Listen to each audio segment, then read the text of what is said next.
Notice পাঠানো হয়েছে কিনা তাকে সাসপেন্ড করা হলো। আমরা বলি তোমার ইলেকশন এখন ডিক্লেয়ার হয়েছে, কোন আইনের বলে তুমি নোটিশ পাঠিয়ে দিচ্ছ, সাসপেন্ড করছো আর বলে দিচ্ছ এফআইআর করতে হবে না। আমি কারো কোনো পানিশমেন্ট করতে দেব না, এটা মাথায় রাখবে। ভয় পাওয়ার কোনো কারণ নেই।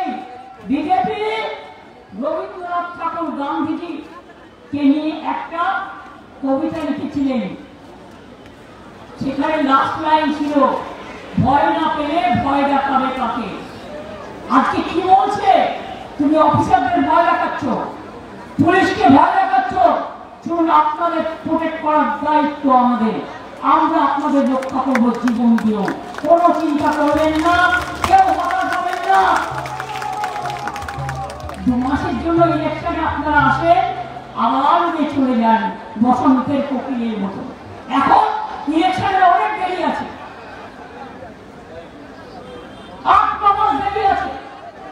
এখন থেকে সাসপেন্ড করতে শুরু করেছেন হরিদাস সব কিচনাস সব বিজেপির বন্ডেড নেবারেরা, বিজেপির বন্ডেড নেবার। লজ্জা করে না? তুমি তোমার ক্ষমতা জানো না? অমিত শাহ দাঁড়াই করছো চেয়ারে বসে, আর হোম মিনিস্টার নিজেকে মনে করেন উনি যা